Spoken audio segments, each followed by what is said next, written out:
नेहा जी दिल्ली से। आगे हाथ मारा। गुरुदेव, मेरे माता पिता ने एक सपना देखा था कि मैं एक उच्च पदाधिकारी बनूं। उन्होंने मेरे हर संभव प्रयास किया और मैंने भी बहुत मेहनत की, बट असफलता हाथ लगी। महाराज जी, अब असफलता से डर सा लगने लग गया है कि प्रयास करने में भी डर लगने लग गया कि दोबारा असफल हो गई तो तो माता पिता तिबारा प्रयास करेंगे।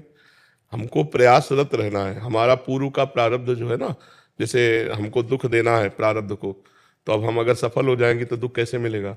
तो असफल करेगा ना, तो कई बार असफल करेगा, कितनी बार प्रारब्ध अटैक करेगा। हम हर बार प्रयास करते हैं और प्रारब्ध को असफल करने के लिए नाम जप करो। नाम जप करते हो साथ में, अधिक से अधिक संख्या में नाम जप करो। तो जो प्रारब्ध आपको असफल करना चाहता है, आप उस प्रारब्ध को असफल कर दीजिए और आप सफलता प्राप्त कीजिए। मंत्रानुष्ठान में और भगवान के स्तोत्रों में और भगवान के नाम जप में बड़ी सामर्थ्य है। यदि हम भगवान के मंगलमय स्तोत्रों का, जैसे भारी से भारी संकट हो और गजेंद्र मोक्ष का पाठ करें रोज, तो भारी से भारी संकट निवृत्ति हो जाएगी।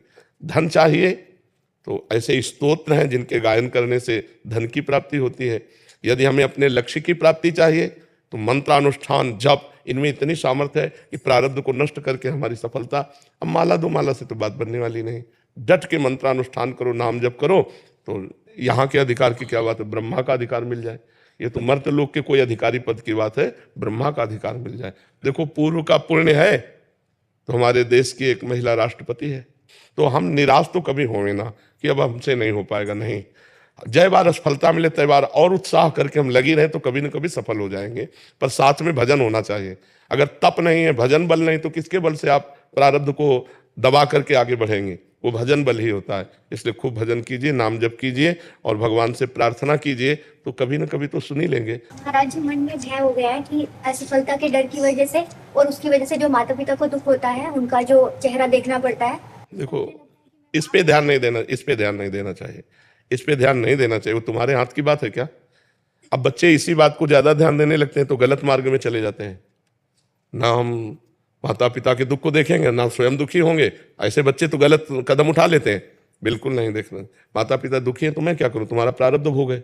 मैं तो प्रयासरत हूं। तुम्हारे प्रारब्ध में नहीं लिखा है हमसे सुख भोगना, तो कैसे करें? नहीं, हम पदाधिकारी बन जाए, आपको सुखी देखें, तो तुम्हारा भी प्रारब्ध है। तो इसलिए नाम जप करो, विवेकपूर्ण रहो, निराश मत हो और किसी के ज्यादा उदास होने पर चिंतन मत करो, क्योंकि वो अपने स्वार्थ से आपकी तरफ देख रहे हैं ना, कोई परमार्थ की तरफ थोड़ी देख रहे हैं। स्वार्थ संबंध की अगर मेरा बेटा बेटी पदाधिकारी हो जाता तो वो भी सुखी रहता और मुझे भी सुख प्राप्त होता, यही चिंतन होता ना। तो वो प्रारब्ध के अधीन है। क्या जितना प्रयास करो, जब तक प्रारब्ध क्षीण नहीं होगा तब तक आपको बढ़ने नहीं देगा।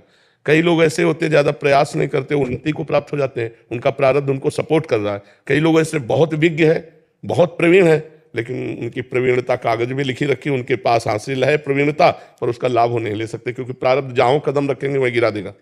प्रारब्ध पूर्व का पाप कर्म हमारा होता है ना, तो हम इतना भजन करें कि पूर्व के प्रारब्ध कर्म को हम विध्वंस कर दें, तब तो हम आगे बढ़ सकते हैं। नहीं तो बार बार हमें निराशा, और इतनी निराशा हो जाएगी कि फिर जैसे बच्चे फेल हो जाते हैं, उनको लगता है मम्मी पापा डांटेंगे और मित्र लोग उपहास करेंगे, तो इससे अच्छा ऐसा कर लो। ये विवेक नहीं है, बुद्धिमानी नहीं है। हमें हर बार प्रयास करना चाहिए और एक मार्ग में प्रयास निष्फल हो जाए कई बार तो दूसरा मार्ग चयन करना चाहिए।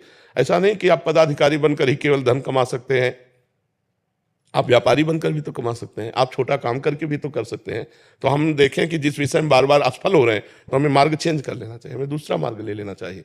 पढ़ लिख करके आप ऐसी नौकरी भी कर सकते हैं जिससे आपको अच्छे पैसे मिल जाएं और आप अपने परिवार का पोषण करें। जरूरी सरकारी पदाधिकारी ही बन करके हम अपने परिवार का पोषण कर सकते हैं? नहीं। तो हमें बहुत गंभीर रहना है, धैर्यवान रहना है और भगवान से जुड़े रहना है। तो हमारी जिंदगी आज नहीं तो कल प्रकाशित हो जाएगी। भगवान कृपा कर देंगे।